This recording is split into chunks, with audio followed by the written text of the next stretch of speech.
Continuamos conversando con Daniel García, analizando la Asamblea de Naciones Unidas, que todavía no tenemos las conclusiones, ¿no? Todavía nos quedan unos días de posiciones y discusiones.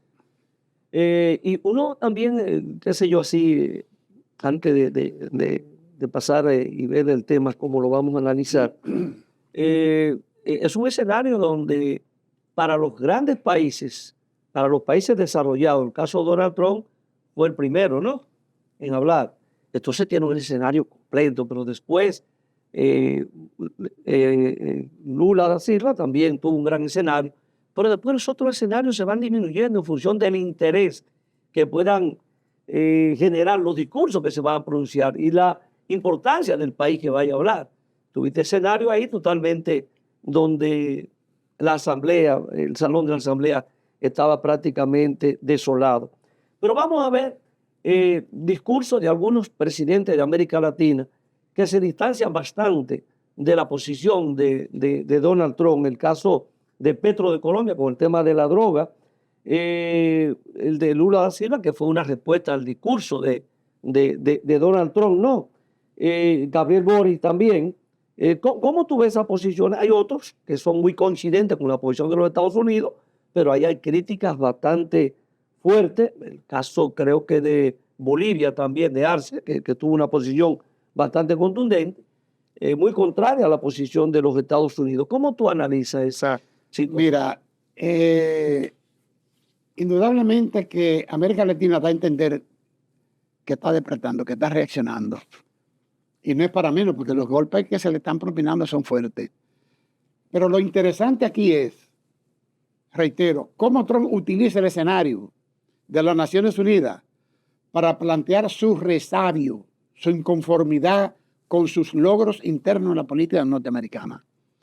Mira, Trump tiene un resabio por el problema de la cumbre del G3 que se da en la Organización de Cooperación de Shanghái, en Tianjin, donde Putin, Xi Jinping y Narendra Modi constituyen la esencia de esa cumbre, y eso explota al mundo de una manera galopante y se hace como si no existiera otra noticia más que eso.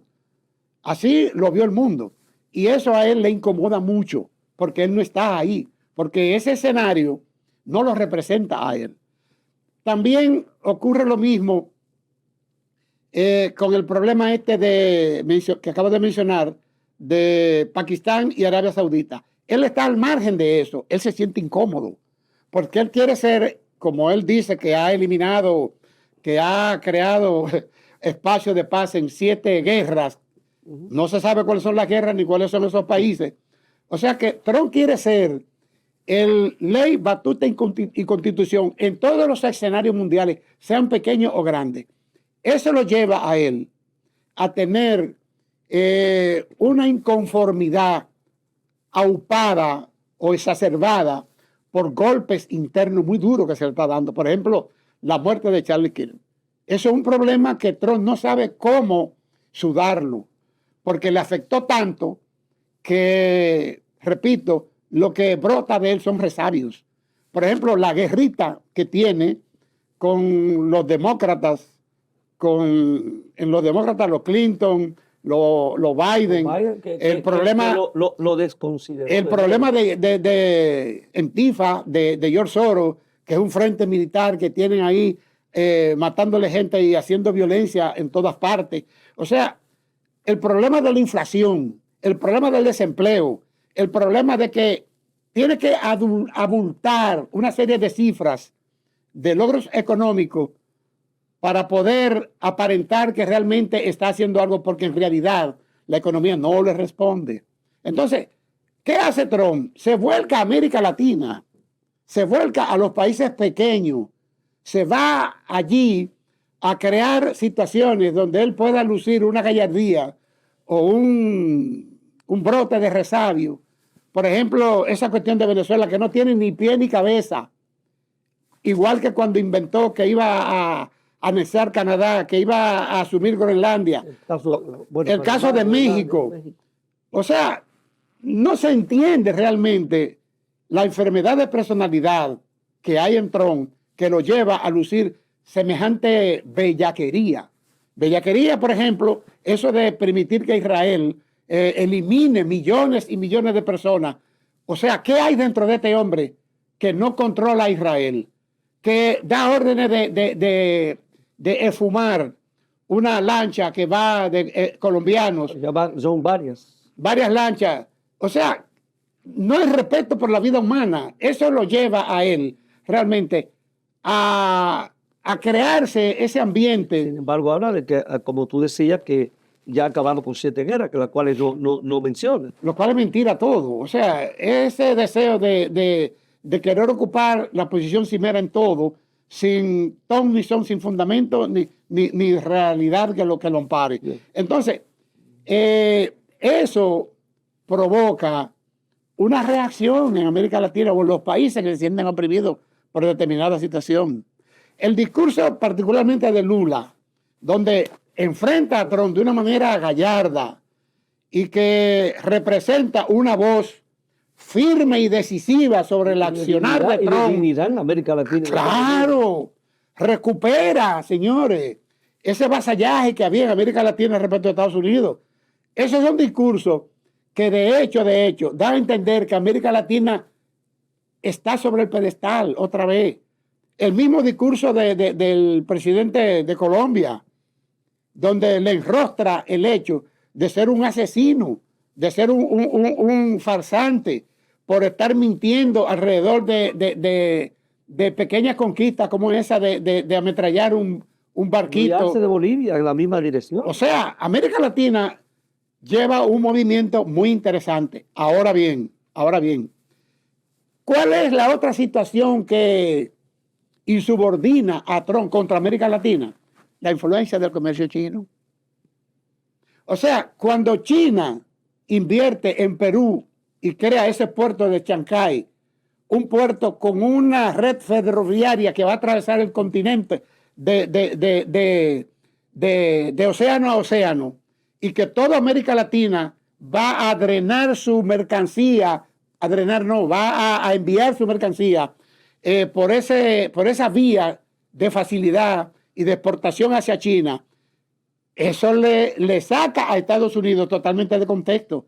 ¿Por qué? Porque Estados Unidos no tiene con qué responder a una embestida tan amplia y tan fructífera como esa para el continente americano. En medio de un mundo con tantos conflictos bélicos, confrontaciones antagónicas, el tema de la droga, el tema del cambio climático, el comercio, el tema de los aranceles, ¿qué será de Naciones Unidas? Un mundo bastante complejo en estos momentos. ¿Cómo vemos el futuro de Naciones Unidas?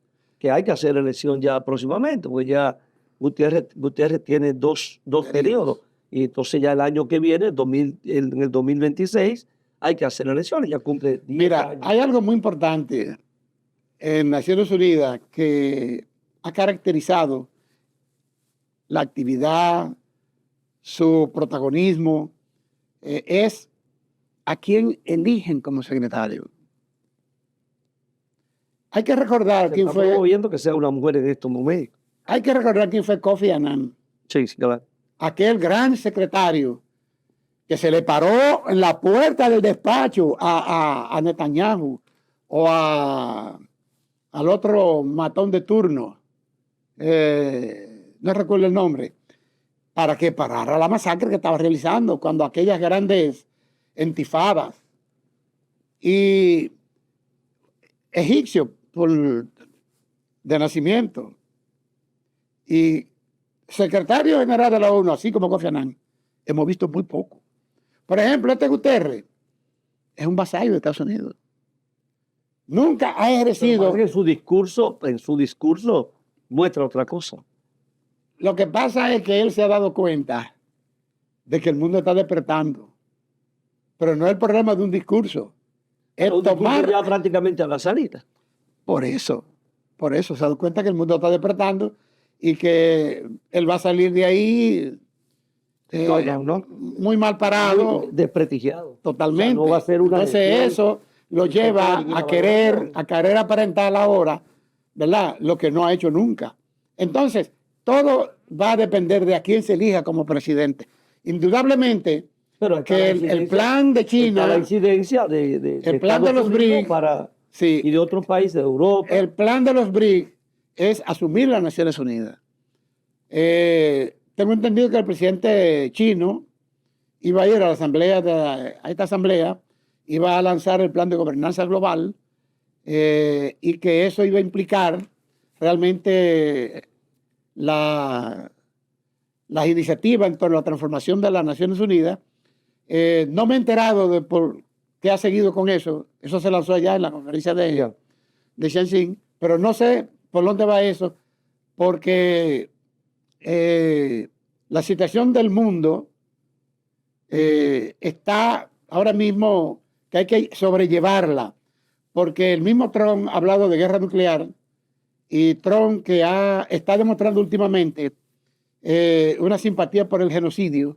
Hay que tener en cuenta hasta dónde este individuo pudiera ver una explosión nuclear como algo común y corriente. Bueno, pero hay que ver qué va a pasar, porque en medio de esta situación que hemos descrito acá, que son temas globales, y una ONU con una posición retórica y sin ninguna acción concreta que pueda exhibir, quizás sea bastante difícil la selección de un nuevo secretario o secretaria general de Naciones Unidas. Yo no quiero que concluyamos el programa sin que hablemos un poquito del discurso del presidente de la República, Luis Abinader, que tuvo su comparecencia, unos 13 minutos, y el tema haitiano sigue siendo el tema fundamental en este escenario y sigue siendo uno de los problemas que tenemos en el país. ¿Cómo tú valoras el discurso del presidente Luis Abinader? La situación de Abinader luce como aquel dirigente que no tiene base sobre cuál apoyar sus emanaciones. Y allí en la ONU es un reflejo de eso. Lo que él ha dicho realmente no transforma el status quo, no difiere de lo anterior. No hay nada nuevo en eso. Porque el problema de Haití, la República Dominicana lo ha asumido en tanto en cuanto influencias internacionales conducen procesos determinados. Pero el problema de Haití no es de República Dominicana. Gobiernos de turno han asumido posiciones en torno al problema de Haití por influencias externas. Pero ese no es el problema de la República Dominicana. El problema de nosotros es tener un control fronterizo donde podamos hacer la migración. Porque si es verdad que la economía dominicana depende en un porcentaje representativo de la mano de obra haitiana, particularmente en la industria de la construcción, La agricultura. Es también cierto que se cuelan muchas personas que no tienen nada que ver. Por ejemplo, el proteccionismo que ejerce la República Dominicana a las mujeres embarazadas haitianas. Hay un sinnúmero de variables ahí que consumen mucho del presupuesto. Que se ha ido disminuyendo con la salida de muchos haitianos, ¿no? Las deportaciones masivas que se han hecho. El problema es que las deportaciones masivas tienen una doble cara. Algunos lo ven como un negocio que sale por una puerta y se meten por otra. Desde ese punto de vista no hay una tal exportación de haitianos, salida de haitianos. Pero conociendo la situación que vive Haití en estos momentos, que todos los días es más difícil, más complicada, más compleja, con Puerto Príncipe ya tomada por la banda más de un 90%, el fracaso de esa misión que ha estado en Haití y que ya están planteando su salida en el mes de octubre. O sea, ¿qué va a pasar? Porque la situación de Haití sigue siendo muy complicada. Se nos complica aún más si esa misión de paz que está en Naciones Unidas y que encabeza Kenia ya anuncia formalmente la salida y no vemos que Naciones Unidas tenga una alternativa que se ha planteado, que sea ya una misión de Naciones Unidas formal para venir a tratar de pacificar a Haití. Mira, ahí hay una situación. Complicar aún más. Ahí hay una situación que necesariamente hay que plantearla. Hay que tomar decisiones, pero nadie lo hace. Es la relación comercial que hay entre esas bandas y algunos empresarios dominicanos. Esa coyuntura que se genera ahí es un mutuo beneficio. Y es difícil que en Haití pueda haber orden, pueda haber una suspensión de este periodo de caos continuo sin que las fuerzas vivas de Haití conformen un gobierno de ese estilo. En medio de la situación que tiene. Pero es que no hay de otra. Si no hay un apoyo de una fuerza internacional. No hay de otra. Haití es capaz de organizarse. Lo que pasa es que no le dan la oportunidad. ¿Por qué? Porque hay intereses extranjeros en mantener a Haití en esa condición. Por ejemplo, hay que ver la cantidad de fentanilo que hay entre Estados Unidos a partir de Haití. Hay que ver la cantidad de fentanilo que hay entre Estados Unidos a partir de Canadá. ¿Cuál de los dos compiten?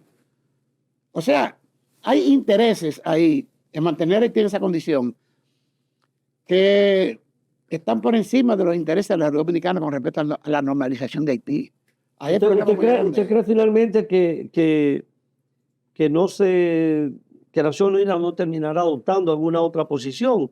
Lo está pidiendo los mismos haitianos. Y ya muchos países se están identificando con el problema, independientemente que no hay acciones concretas para venir una fuerza internacional de pacificación en Haití. Mientras no lo decidan las grandes potencias, eso no será posible, pero el problema sigue siendo nuestro. Mira, el mundo hoy está muy complicado, sumamente complicado, y cada cual está pensando en sus problemas. No le interesa Haití. Donald Trump no le importa el problema haitiano.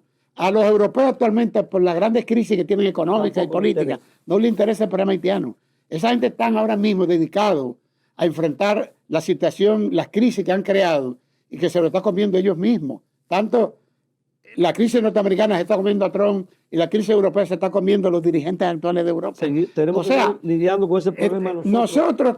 La esperanza más sólida que se pueda construir alrededor del problema haitiano tiene que ser a partir de que se resuelva el problema definitivo de la ONU y de que la gobernanza global asuma su función y vea a Haití como uno de sus objetivos.